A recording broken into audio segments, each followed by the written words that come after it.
그러면은 이제 지난 시간에 복습을 하겠습니다. 마지막에 뭐라 했죠? 반추라고 했죠. 반추. 자, 고개 들어서 이쪽으로 주목해 주십시오. 처음에 이 기신론을 시작할 때 어떻게 얘기했습니까? 이 기신론을 이 부처님의 길로 가는 것이라고 증명하기 위해서는 반드시 어디에 기여해야 됩니까? 삼보에 기여한다. 삼보에 기여한다는 것은 제가 이렇게 말씀드린 것 같습니다. 이게 부처의 길로 가게 되는 이 불교의 진리라고 하는 증명서인 허가증입니다. 이게. 삼보에 기여한다. 다른 데 기여하는 것 아니고 삼보에 기여하는 것을 제일 먼저 합니다.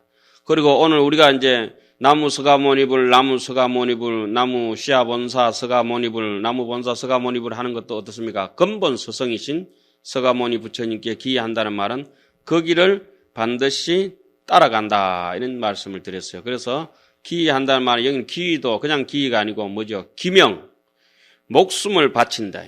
목숨 숨 똑 떨어져 버리면 아무것도 못하니까 목숨을 바쳐서 삼보에 기여한다고 하는 것은 참 지금 우리가 들고 있는 이 하나의 글자나 말이 아니란 거죠. 이 글과 말 속에서는 반드시 뜻이 흐르고 있습니다. 어떻게 흐르느냐? 전기선만 있다 해가지고 전기가 통하는 게 아닙니다. 이거. 우리가 부처님으로부터 중간에 변전소, 발전소 이런 걸 쭉 통해 와가지고 이게 뭐가 옵니까? 이게 불이 이렇게 들어오지 않습니까? 이 글과 또 제가 강의하는 말 속에서는 아니 부처님이 오실 수 없고 마명보살이 오실 수 없고 원효스님께서 오실 수 없으니까 피치 못해서 이 시대에 그냥 발전소 역할을 이제 머리 깎았으니까 해 나가야 되는 그런 의무가 있어요. 기명이라고 했는 거는 반드시 여기 책 속에서 뜻이 흐르고 있다 이 말씀입니다. 원효스님은 뭐 경상도 땅에 같이 저하고 태어났지만은 말이 서로 달라요. 신라시대 말하고 저하고 지금 원효스님하고 같이 앉아놓으면 서로 말 통할 것 같습니까? 절대 안 통합니다. 그런데 저는 이렇게 생각합니다.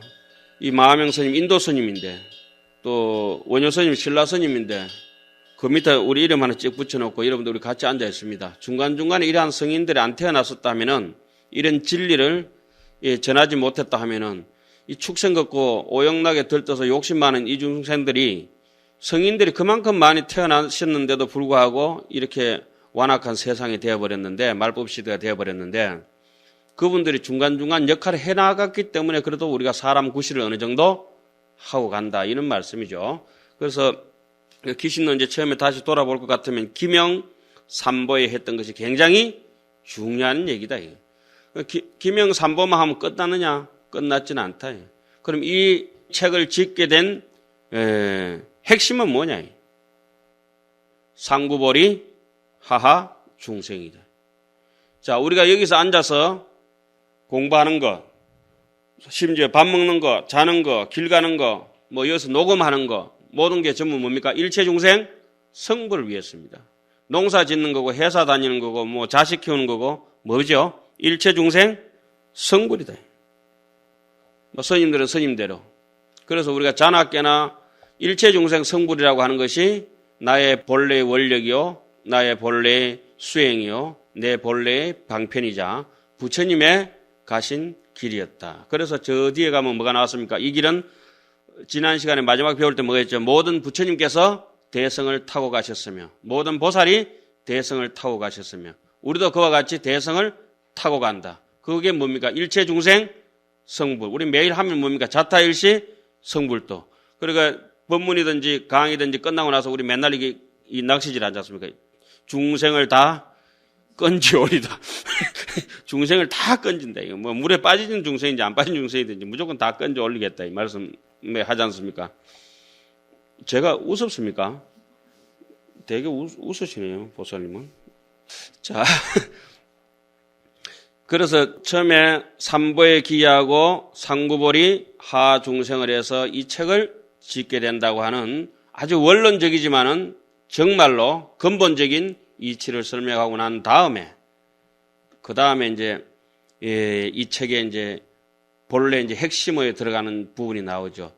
왜 쓸데없이 이 책을 짓느냐 이렇게 하니까 이것은 능히 우리가 가지고 있는 모든 사람이 다 가지고 있는 근본 자성청정심에 대해 가지고 믿는 마음을 일으켜서 발심을 하면은 초발심시 변성정각이라. 그때부터 부처님의 길로 갈 수 있다. 콩 심은 데 콩 나고 왜 심은 데 왜 난다. 종가덕과 종두덕두 건강경 같은 데도 이제 그렇게 해설하죠.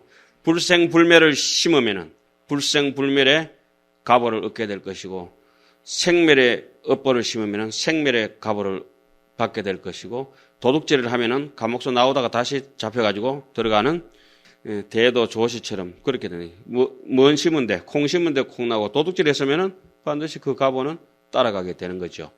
그래서 이게 지금 기신론을 처음 시작했을 때 그 삼보에 기하고 상구보리 하중생하고 그리고 내와 모든 사람들이 마연에 대해서 믿음의 뿌리를 일으킬 수 있는 까닭으로 짓게 된다고 하는 핵심을 논체를 정립하고 난 뒤에 이 기신론 분류를 몇 가지로 했습니까?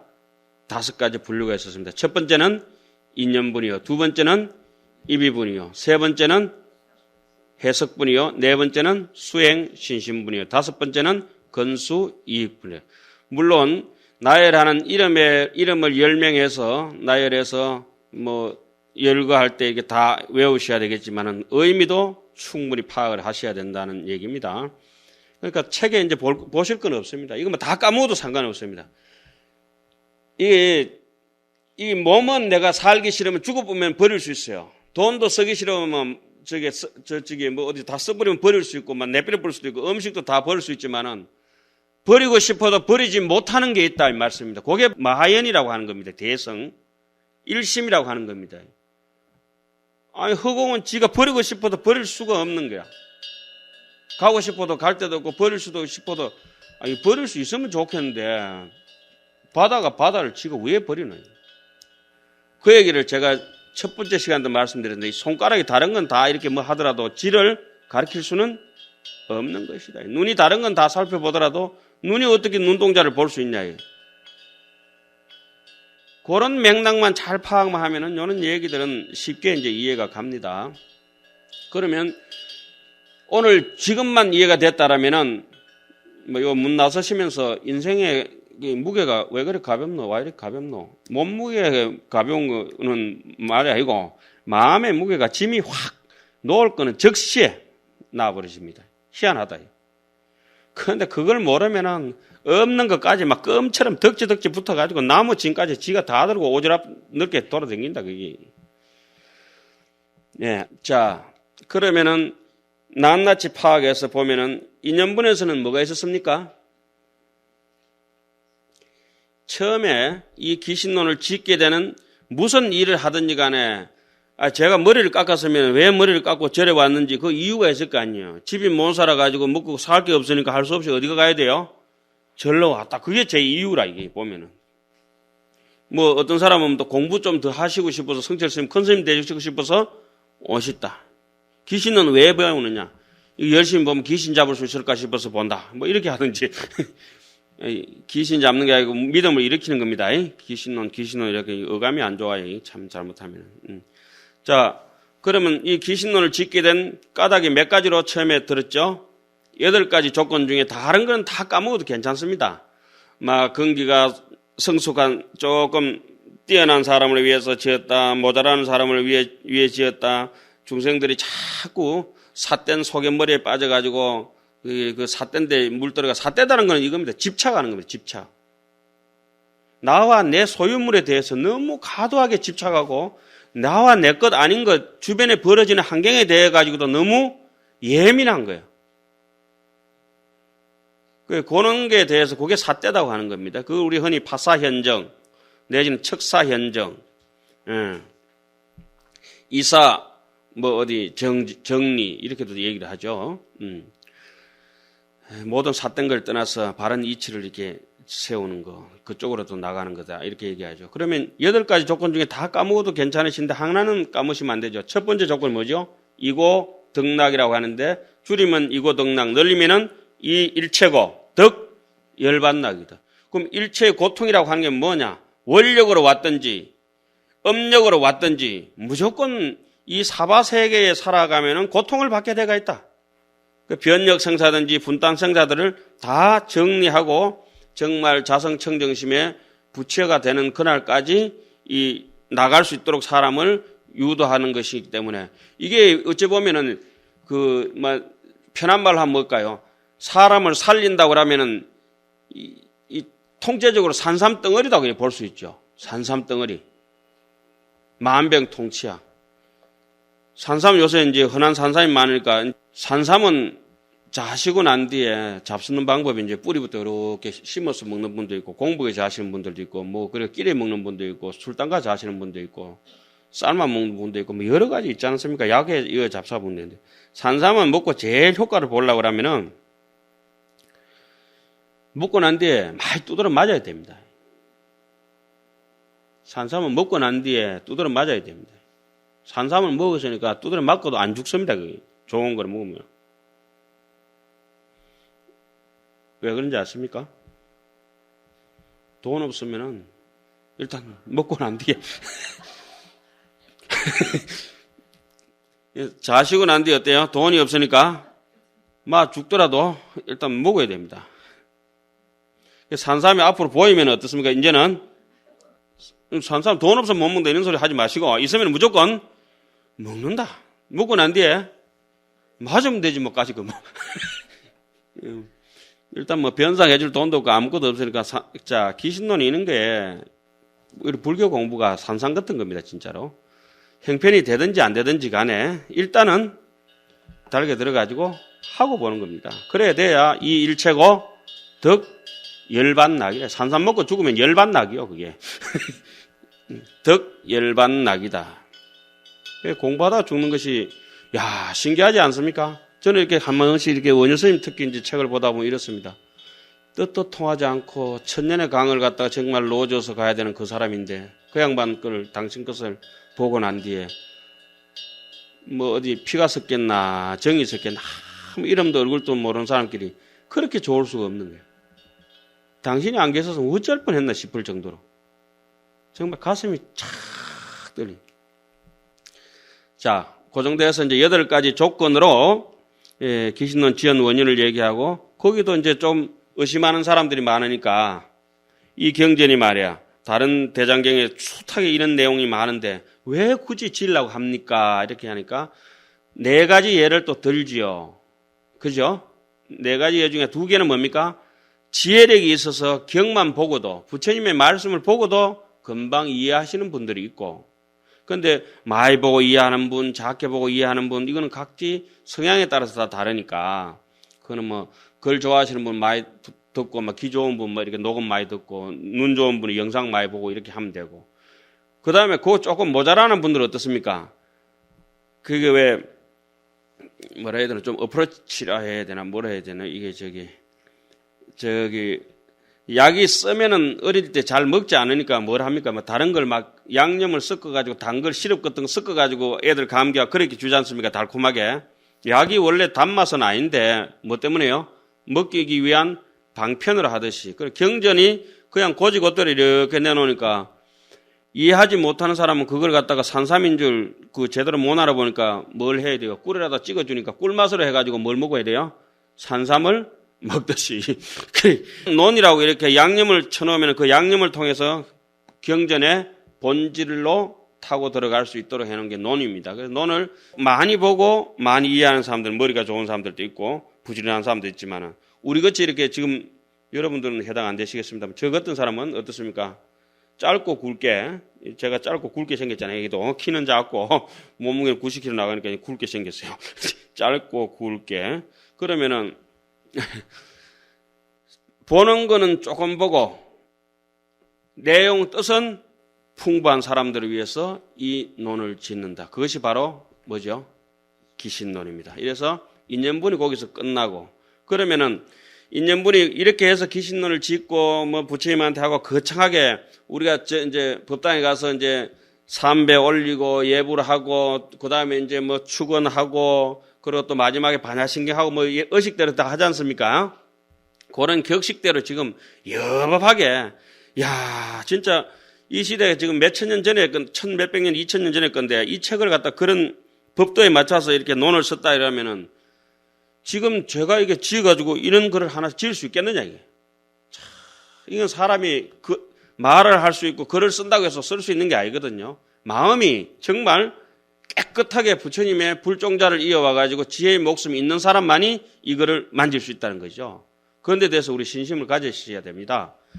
그래서 이제 1비분에 와가지고 그럼 이 내용이 주된 내용은 이걸로서 설명하겠다 해가지고 하나는 2비분에 들어오면 뭘 세웁니까?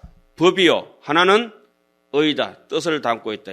법에서는 뭘 세우냐라면은 소원 법자는 중생심이다.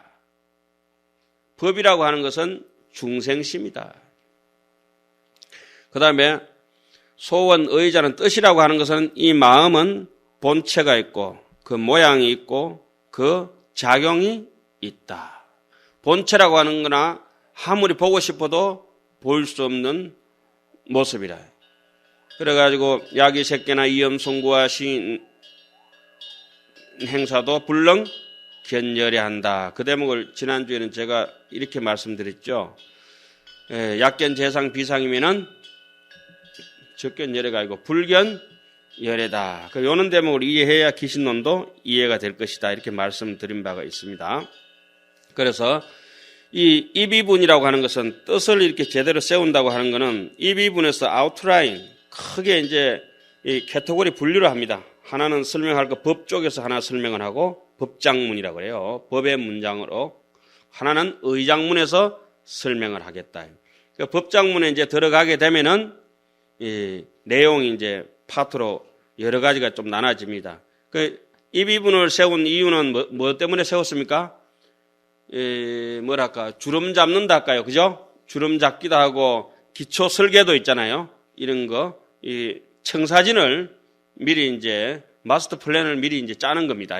짜가지고 내놔야 인연이 그렇게 됐을 바에는 뜻을 이렇게 크게 이제 뭐 이렇게 두량을 잘 해놔야 그 속에 이제 뭐 이게 잘 되잖아요. 그러니까 엊그제 우리 송편 먹던 추석이 지났습니다. 추석 때문에 송편 빚으려면 일단 뭐부터 해야 됩니까? 쌀 얼마 가져오고 팥 얼마 갖다 놓고 깨 얼마 하고 뭐 이렇게 조금씩 이렇게 준비를 해놓지 않습니까? 그게 해가지고 이제 각양각색으로 음식이 형형색깔로 이렇게 변모하지 않습니까? 예? 그렇게 이 비분에서는 그렇게 크게 이제 시장 박아와가지고 이렇게 해놓는 거고 나중에 이제 해석분에 들어가면 어떻습니까? 그걸 따듬고 막 뜯어낼 건 뜯어내고 뭐 저기 순서대로 미리 열 거는 미리 뭐 예를 들어서 미역국 끓이면 미역을 달달달달 뭐 절여서는 참기름 뭐 그냥 이렇게 볶아 가지고 하다가 이제 물 붓고 이래야 되는데 처음부터 물하고 미역하고 같이 붓고 그래가 맛도 없이 흥건하게 이래 가지고 안 되죠. 먼저 할 건 나중에 할 거 양념 순서대로 요런 걸 그리고 이제 다 한 소끔 끓여내고 난 뒤에 해야 될 건지 어떻게 할 건지 이제 뭐 빨리 데쳐야 될 나물이 있고 천천히 데쳐야 될 나물이 있고 뭐 푹 삶아야 될 나물이 있고 다 다르지 않습니까? 그런 거에 어디 부분에 들어가면 있습니까? 해석분에 들어가면은 낱낱이 해석이 되겠습니다. 그래서 지난 시간 우리 했던 것까지는 어디까지 했습니까? 이 비분까지가 해석하고 진정한 이거 기신론 강의는 어디서부터 시작된다고 볼 수 있겠습니까? 해석분부터 시작이 됩니다. 이 해석분이라고 하는 것은 뭘 해석하는 겁니까? 이 비분의 내용을 해석분에서 해석을 하는 것일 뿐입니다. 그 중에서도 법장문, 법에 대해서 해석이 굉장히 중생심에 대해서 하는 게 많죠.